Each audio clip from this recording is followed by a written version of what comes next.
Yay! Yeah, my hair. So I'm actually sitting on the floor here. I'm sitting on the floor. Maybe I should move back a little. The place is not sitting on the floor. What won't I do for you guys? What will I not do for you guys? Let me get my glasses. I might have to put on my glasses. I might have to put on my glasses. Oh my God. Where do I start telling you this story from? Like all of my videos, I don't actually script anything. The stories are all there. You know, we are all a product of our experiences, whether we want to admit it or not. Cultures, belief, religion, even names, the names that we give our children are all based on experiences, our experiences. And people cannot, come up with stuff just from the blues. They come up with all these rules and traditions and all that from what they've experienced, in the past. And that is why you have some people bearing certain names. And one thing is, you cannot base your experience on another person's experience. You cannot use your experience to judge other people. You cannot. Everything that we are, what we are doing, are all, a reflection or product of our past, things that we have gone through in the past. Today we're going to be discussing something really, really serious. I go to schools, I write books, and I put most of my experiences in my books, and I use that as basis to go to schools and hold seminars with young people and women, men, professionals. So this is Kidscope. My name is Roro-Oghoshe, and you're welcome to another wonderful video. Today we are discussing something that we all have gone through, and we shouldn't by any means stop somebody else from going through, whether our children, our wards, or friends, whatever. It's the natural process of life. So if you have not yet subscribed to Kidscope, please do so. Like this video, share this video, and leave your comments down below. So where I'm still in Ife, and if you really want to see where I am, have a full view of where I am, you can go back and check my other videos. I did that. I took you on a tour of this beautiful garden that I'm in. In my video, I'm in Osun State. My weekend getaway. So in all seriousness, we're talking about crushes. Crushes. Are you crushing on somebody right now?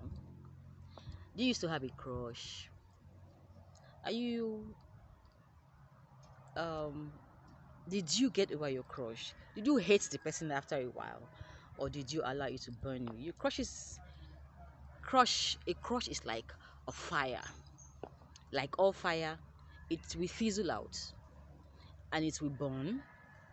The beauty of it is, don't get burnt. Don't get burnt. I told my daughter when she was crushing on somebody, I was hard on her and everything and all that, because I don't want her to really act on it. It is normal to have a crush. Very normal. People are having crushes every day. It is a normal thing. I don't know why we make such a big deal about it. You can come up to your mom, I have a crush on that guy. I have a crush on that girl. I have a crush on that, all those people. It doesn't mean anything. You just don't have to act on it. It's like you see somebody cooking one very nice, delicious looking meal, and you will really go and snatch the meal from the person. Of course not. Well, the least you could do is try to make your own meal look as nice as that, right? It's sad that some people died because they have crushes on people. They die. I read long time ago when I was like 13. I've been reading since I was a little girl. When I was like 13, and this girl and boy, about 15, 16 years old, course, they're not Nigerians. The Nigerians will just tell them that they have home trouble, that the gods of their villages are after them. Anyway, so these two people were so much in love, and their parents stopped them from seeing each other for some reason. I don't know. And these two people got together, form a kind of marriage ceremony between the two of them, just the two of them, and drank poison and died. And these same parents who were fighting and saying, no, no, my child, not my son, not my this, not my that, came together to bury them. How sad. How very sad. If they had just allowed the experience or the feeling to go on, just leave it and go on with other things in life. Leave it to go on. They will realize that at the end of it, maybe the least, the most time, I give them 6 months. They will get over it because there are so many crushes. Crushed them full everywhere. Rakpata, rakata. You crush for this, crush for that, crush for that. Do you know how many crushes? Some people say they're not married, they are crushed. They are still married though, they are still crushing on somebody. You're in a relationship crushing on somebody. It's just, you don't have to act on it.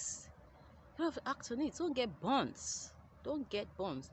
Sometimes the person you're crushing on is not even care, not even looking at you, does not even care, know that you exist. You're not going to die because of that person. But if it is a mutual thing, you leave it, let it rest. It will, keep it will brewing, either brew and become sour and undrinkable, or it become a very fine drink to drink, and then you will experience it together in a beautiful way. So I'm saying all this to say this, my friend, my best friend, the ever. The first time you're growing up and you're liking somebody, we have not even, identified the kind of likeness we have for each other. She was killed by her crush, or her crunch, or crush, yes, by her crush. He was a cabin crew. We just finished school. We just finished secondary school, and I was, in my own thing. I think I went to teachers college or something. I can't remember, because trying to get papers together, and she got a job with the Ministry of Education, and he was working and making some small money. We were still struggling at the time, but she had every plan to go back to school. But there was this guy, even when we were in school, that used to come after her. This guy, like I told you, he's a cabin crew. He travels all over the place, and he brings things. Small pikin now. He will bring all kinds of foreign things for her. We'll look at it, admire it, shoes, clothes, things like that. He will bring them and give to her. Of course, she will take it now. You take those things. But he got to a point where he said, look, I have to meet your parents. I want to marry you. And she was like, marry you? Marry who? Who? What time? Do you know what time it is? I'm 17 years old. I'm trying to get into school. I cannot marry now. This guy didn't take no for an answer.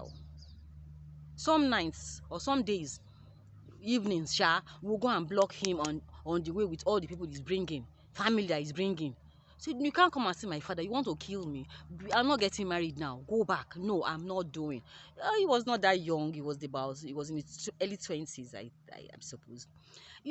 Fine man. Oh, the man had mental problem, but we didn't know who. People don't take mental problems seriously now, not to talk of then. So, but we didn't know. We were having fun. Hey, this kind of likeness. I will be laughing about it. We didn't know that we were laughing at our own calamity. I couldn't discuss this thing for a very long time. This is the first time I'm talking about it. I grieve. I'm even still grieving. I grieve for a long time. It affected me. The trauma was so much for me, and there was nobody to talk to, nobody to explain to. Nobody who want to listen to you. Because some people like, when they be taking things, when they be doing this, all kinds of things, and it was all just making my head, swell and hurt. So, we went on. One day, one there's one very sad day in this world. I came back home, I just felt like seeing her. I like seeing my friend. She lived a bit, farther away from where I stay. I wanted to see her so much. So I'm going to see my friend. She must have been back from work. I got to the house. They said she was back from work and that she went out to get relaxer to relax her hair. I think it was the weekend or something like that. To relax her hair. That I was waiting for her in the house. Meanwhile, we're three of us, three musketeers. So I met our other friend, Queen. I said, Queen, oh, where has Florence gone to since she came back from work and she's not back at this time? This is 7 o'clock. Said she doesn't know that she today meet her when she came back from her own run. So I said, I'll wait for her. I waited. We waited. When we got about 10 p.m., we said, look, we have to look for this girl. This has never happened before. But because we have this crush that she used that this guy that had a crush on her stays around, somewhere in Ikeja, where you say in Lagos, around the neighborhood, but not near the close near the market where she said she was going to buy relaxer. And because we had said, look, stop talking to this guy. What is wrong with him? Why is he so crazy about you? What kind of love is this one? No, don't see him again. And we all agreed that she will not, go near him or take anything from him again. So it didn't even occur to us that she might even go there, So we went to look for her in every place. Every guy that has dated her, everybody that we knew that liked her, everywhere we knew she could go. We went everywhere from 10 p.m. till 1 a.m. Of course, other friends started joining us as we were going looking for her because she's a lovely, lovely, lovely, beautiful, gentle soul. So we were looking for her. We didn't see her. We came home. I stayed in their house that day. How much my mother was there? I stayed in the house that day. My mother didn't even know what was going on with me. That's what I was trying to say. Let's just brush that off. So I stayed there. The morning we got up and started looking for her. We passed through this guy's house like several times in the night and in the morning. That morning, we didn't even stop by there. If we had known, maybe if we had gone there that night, that was what was happening in my head. That was why I almost died. Why didn't I go in there? Maybe she would have been alive now. If we had known, we would have gone in there. It was later in that afternoon, the next day, that the landlord of this stupid man who killed my friend saw him, came they came to before we realized that they were told that he was in the police station. That he took the guy to the police station. His name was Biodun. Took him to the police station. That they saw him. He killed after probably we don't know how he even killed her. After killing her, I don't know why she even went there in the first place. After killing her, he put her corpse in the trash bag and was dragging the trash bag to dump it on the road when this landlord noticed something was amiss. What is wrong? He started looking at him, monitoring him through the window, and saw that he has dropped something. He rushed down there, saw that it was a human being. That was how he alerted the police, and that was how he got arrested. So we didn't know. Meanwhile, before fast, let's rewind back to before he killed her. A few months before he killed her, he had tried to kill himself because of her, because she said no, and that was what we decided. Look, don't go and see this guy again. Don't see him again. Don't cut all ties with this bloody. Let me not use the word, So we thought we agreed on that. That was why we never stopped in that boy's house to check on her. That if I had known, what if we had gone there that night? What if we had saved her? What if we had kept going on in my head? Like I told you, I'm in Ife and I'm somewhere along the highway. So if you're hearing the other noise, don't worry. Just listen to this story I'm telling you. This affected me for life. The way I deal with people, the way I handle relationship, the way I talk to guys, the way it affected me for life. And I said to myself, no way. This is not there's no way. It was a trauma. And I needed, at the time, I needed to see a psychiatrist. I was in a psychiatrist. I needed to see a therapist. But who cares about you? Who cares about you? Therapist or therapist? Nobody does that. So we go through that trauma. That night that she died, the next night after she died, I could not sleep. I couldn't sleep. So that was how we buried my friend. She died before she was 18 years old. So crushes, please don't get. They will go out. They will die. They will die off. They will fizzle out. If we had known. So my name is Tosan Roro-Oghoshe. This is Kidscope TV, and remember to like, subscribe, and please share this video. That's where I'm going to end this video for today. Until I see you again in another video. My name remains Tosan Roro-Oghoshe, and it's Kidscope, the pot spirit where anything and everything can happen. See you in another video. Bye.